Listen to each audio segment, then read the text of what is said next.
Good morning, students. So today in this video we are starting our new chapter, that is Books of Original Entry Journal. ठीक है.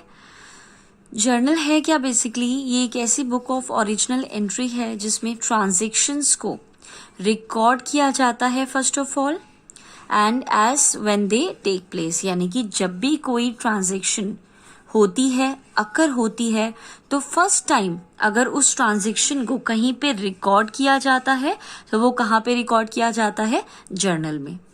ठीक है, जैसे मैंने आपको बताया भी था. In case of the small business, journal is prepared, while if you are having a large business which are having the large number of transaction, then in that case subsidiary books are taken place, are prepared. तो चलिए format देख लेते हैं. Format किस तरीके से बनता है इसका. फॉर्मेट ऑफ जर्नल, बिल्कुल मिड में आप लिखेंगे जर्नल ऑफ जिस भी कंपनी का होगा, that will be given to you. उसके बाद यहां पर date particular, ledger folio, amount debited and amount credited. ठीक है, डेट जो भी जिस डेट को भी ट्रांजेक्शन हुई है, पर्टिकुलर्स में जो भी ट्रांजेक्शन है उसको रिकॉर्ड किया जाएगा. पर्टिकुलर उनके रूल्स को according to the type of the account कि वो पर्सनल है, रियल है या नॉमिनल है, उसके अकॉर्डिंगली हम लोग डेबिट या क्रेडिट करेंगे. लेजर फोलियो का मतलब क्या होता है कि जब भी हम लोग जर्नल में रिकॉर्ड करते हैं ना, तो फाइनली ये जो डेटा है या फिर ये जो चीजें हैं, जो बैलेंसेस अराइज होते हैं, वो फाइनली हमें फिर जर्नल के बाद क्या पोस्ट, किस में ट्रांजेक्शन को पोस्ट करना पड़ता है, बैलेंसेस को लेजर में. ठीक है, इसी वजह से, और हर लेजर में एक पर्टिकुलर नंबर होता है. ठीक है, तो क्योंकि ये जो जर्नल है वो पर्टिकुलर नंबर को अलॉट करेगा, ठीक है, तो उसको हम लोग क्या बोलेंगे? Ledger folio. ठीक है, तो आपको यहाँ पे कुछ नहीं करना है लेजर फोलियो में, आप इसको ब्लैंक ही छोड़ेंगे, क्योंकि अभी अगर हम लोग पढ़ रहे हैं 11th-12th में, तो हम लोग एक तरीके से बस थियोरेटिकल कर रहे हैं, हम लोग प्रैक्टिकल तो कर नहीं रहे, है ना. तो इसलिए ये जो कॉलम है LF का, ये हमेशा ब्लैंक रहेगा. अमाउंट जो भी डेबिटेड है वो आप लिखेंगे. DR means debited and amount credited. CR means credited. इसको आप ऑफ करेंगे ब्रैकेट. क्लियर है. तो date, particular, ledger folio, amount debited and amount credited. ठीक है, तो आइए अब हम लोग नेक्स्ट एक तरीके से प्रैक्टिकल क्वेश्चन से स्टार्ट करते हैं. तो सबसे पहले मैं आपको इलस्ट्रेशन 1 करा रही हूं. ठीक है, तो सबसे पहले हम लोग चलते हैं इसकी क्वेश्चन की ओर. ठीक है, मैं बार बार आपको क्वेश्चन डिस्प्ले नहीं कर पाऊंगी, इस वजह से एक ही बार में आप देख लीजिएगा और समझ लीजिएगा. ठीक है, सबसे पहले है सियाराम एंड सन्स की आपको बनानी है. 2019 का डेटा गिवन है. जनवरी 1 को सियाराम ने बिजनेस स्टार्ट किया विद कैश ₹50,000. कैश ₹50,000. उसके बाद purchase goods for cash, goods खरीदे गए कैश में ₹20,000 के. Purchase goods from Subhash 12,000. Purchase furniture for cash 6,000. Paid cash to Subhash, around 8,000. No, it's 8,000. Purchase goods from Ravi for cash 7,500. Purchase goods from Ravi, ऊपर तो cash था, यहाँ पे परचेज गुड्स फ्रॉम रवि है ओनली. बॉट मतलब खरीदना, machinery for cash ₹8,000 and paid rent ₹400. ठीक है, तो इस तरीके से है. तो सबसे पहले हम लोग जर्नल को प्रिपेयर करेंगे. तो journal of Siyaram and sons. ठीक है, date, particular, ledger folio, amount debited and amount credited. 2019 में क्वेश्चन स्टार्ट हो रहा है. जनवरी 1 में ट्रांजेक्शन गिवन है. Siyaram and sons started business with cash ₹50,000. तो इसका मतलब सियाराम ने अपना बिजनेस स्टार्ट किया कितने रुपए से? ₹50,000 से. ठीक है, तो ऐसे केस में अगर सियाराम ने बिजनेस स्टार्ट किया है, तो अगर ₹50,000 में अगर बिजनेस स्टार्ट किया गया है, तो इसका मतलब है, फॉर एग्जाम्पल ये सियाराम है, ठीक है, और ये बिजनेस है. तो सियाराम ने बिजनेस में कितने पैसे लगाए हैं? ₹50,000, है ना. तो बिजनेस के पास तो कैश आ रहा है ना. तो रियल अकाउंट का रूल मैंने आपको क्या बताया था? Debit what comes in. Debit what comes in, जो आ रहा है बिजनेस के पॉइंट ऑफ व्यू से देखना है, सीआरएम के पॉइंट ऑफ व्यू से नहीं, ध्यान में रखिएगा। अकाउंट्स हमेशा बिजनेस या कंपनी के पॉइंट ऑफ व्यू से देखी जाती है रेदर देन पर्सन के।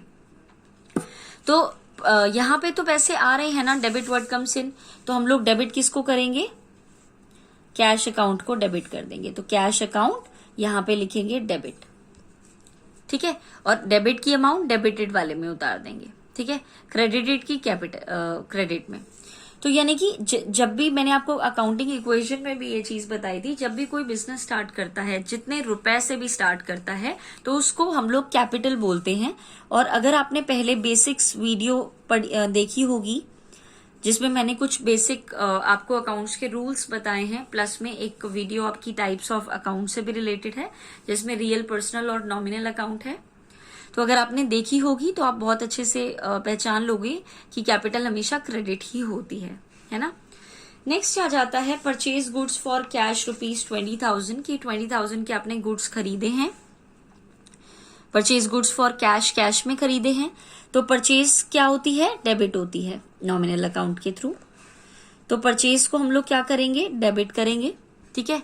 और जब भी आप गुड्स खरीदोगे पैसे में, तो गुड्स आएंगे और कैश जाएगा, तो क्रेडिट व्हाट गोस आउट। जो भी चीजें क्रेडिट हैं उनको आप 2 से लिखोगे, ठीक है। और ध्यान में रखिएगा डेबिट और क्रेडिट की चीजों में गैप होना चाहिए। यूं नहीं है कि आप परचेज के नीचे जस्ट यहाँ पे 2 से स्टार्ट कर देंगे, नो, आप थोड़ा सा स्पेस देंगे, उसके बाद स्टार्ट करेंगे, ठीक है। 4 ट्रांजेक्शन में और यहाँ पे परचेज में अमाउंट डेबिटेड यहाँ पे और यहाँ पे क्रेडिटेड। नेक्स्ट आपको दे रखा है गुड्स परचेज्ड फ्रॉम सुभाष ₹12,000। देखिए यहाँ पे गुड्स आपने खरीदे हैं सुभाष से 12,000 रुपीज के, लेकिन कोई इन्फॉर्मेशन नहीं है कि कैश में है या कुछ ऐसे है, लेकिन बस आपको ये दे रखा है कि गुड्स जो आपने खरीदे वो सुभाष से जो खरीदे। ध्यान में रखिएगा जब भी आप कोई भी चीज खरीदते हो, ठीक है, और नाम गिवन है, कैश दूर दूर तक नहीं गिवन, तो नाम गिवन होने का मतलब क्या है कि आपने उस गुड्स को उधार पे खरीदा है, यानी कि क्रेडिट पे खरीदा है, ठीक है। तो यहाँ पे आप क्या लिखेंगे, गुड्स परचेज फ्रॉम सुभाष है ना, तो परचेज तो लिखेंगे ही, क्योंकि आपने गुड्स परचेज किए हैं, तो परचेज को तो आप डेबिट करोगे ही करोगे, है ना। 2 मैंने अभी बताया, जब भी नेम आ जाए तो मान लेना कि क्रेडिट पे ही खरीदे हैं, तो नेम आएगा तो कैश की जगह पे क्या हो जाएगा, नेम हो जाएगा। क्लियर है ये बात, ठीक है। तो परचेज अकाउंट डेबिट, अगर कैश में खरीदा है तो कैश चला जाएगा। अदरवाइज अगर जब भी आप गुड्स को परचेज करते हो क्रेडिट पर, तो क्रेडिटर्स जनरेट होते हैं, और क्रेडिटर्स क्या होते हैं, क्रेडिट होते हैं। इसलिए सुभाष एक क्रेडिटर है और क्रेडिटर को हमने क्या किया, क्रेडिट किया, ठीक है। नेक्स्ट आ जाता है परचेज्ड फर्नीचर फॉर कैश ₹6,000। आपने फर्नीचर खरीदा कैश में 6,000 रुपीज। अब देखिए जब भी आप फर्नीचर को परचेज करेंगे, ठीक है, पहली बात तो ये कि फर्नीचर कोई गुड्स नहीं है, ठीक है।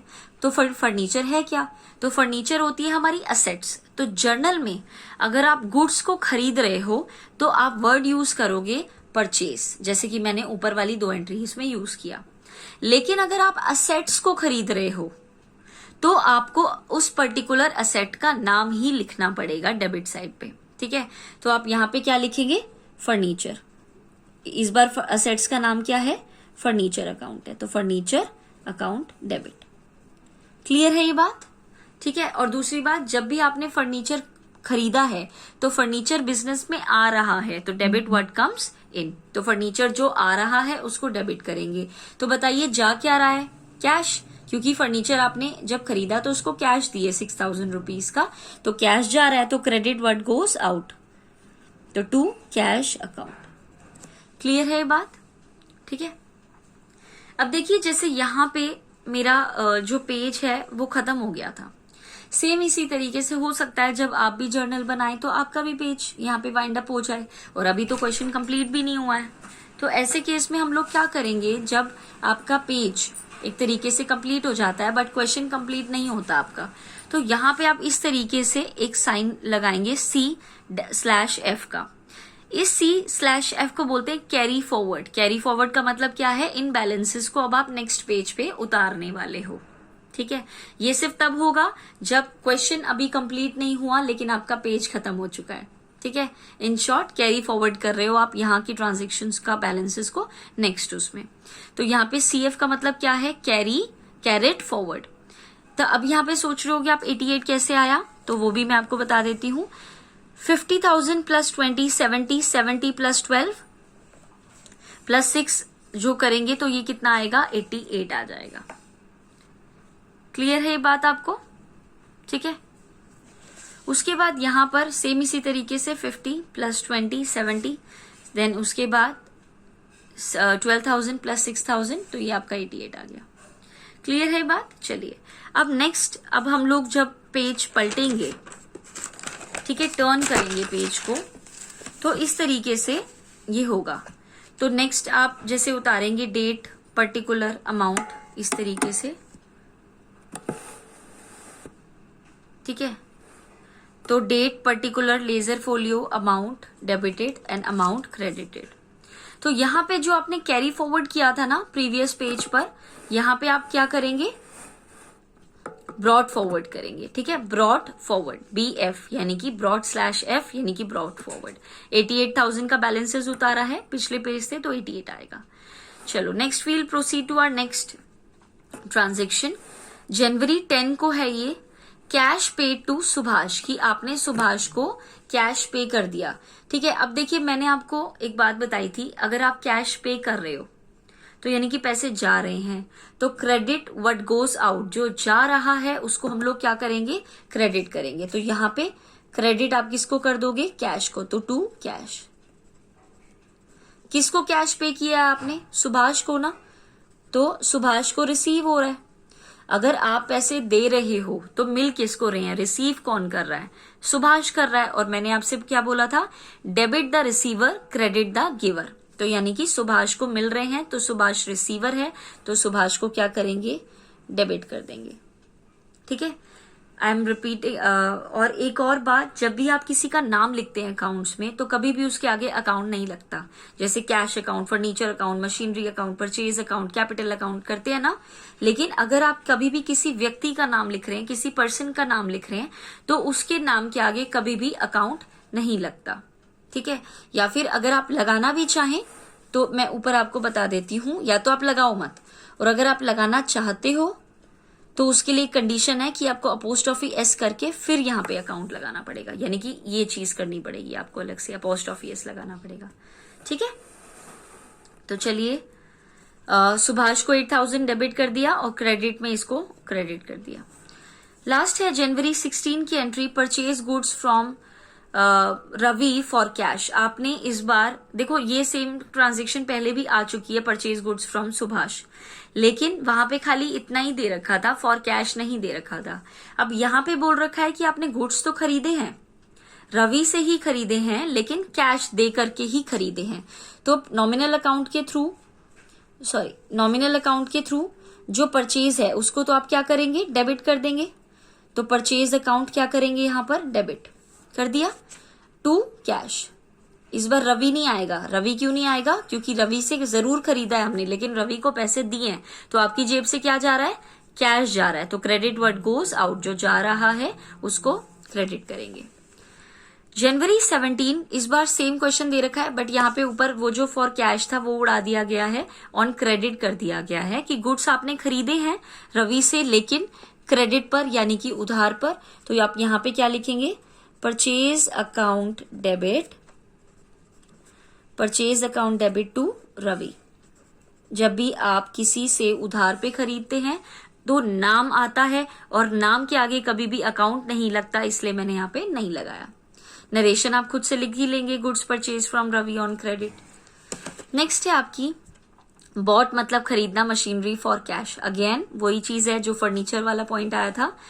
गुड्स को जब आप खरीदते हो तो आप परचेज वर्ड्स यूज करते हो, लेकिन जब भी आप कोई भी असेट खरीदते हो तो उस पर्टिकुलर असेट का नाम आता है, और यहाँ पे इस बार असेट का नाम क्या है, मशीनरी। तो आप यहाँ पे क्या लिखेंगे, machinery account debit to cash account. लिख देंगे। मशीनरी आपने खरीदी तो मशीनरी आ रही है तो डेबिट वर्ड कम्स इन, क्या जा रहा है, क्रेडिट वर्ड गोज आउट, पैसे जा रहे हैं तो उसको क्रेडिट करेंगे। मशीनरी को डेबिट किया 8,000 से, कैश को क्रेडिट किया 8,000 से।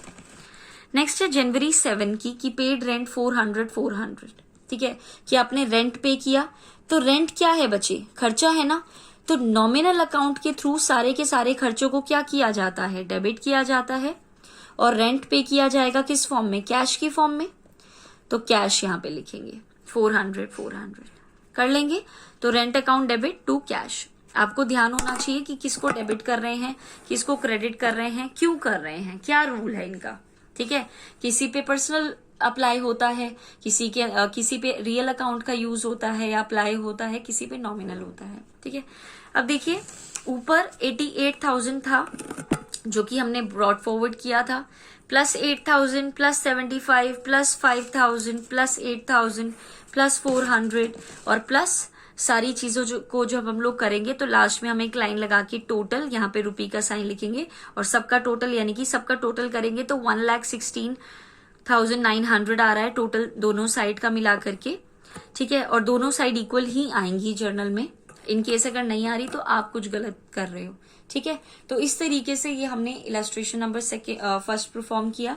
तो इसी बेसिस पे आपको क्वेश्चन नंबर फर्स्ट करना है, प्रैक्टिकल क्वेश्चन। इन केस अगर कोई भी डाउट आता है तो you can ask. Thank you.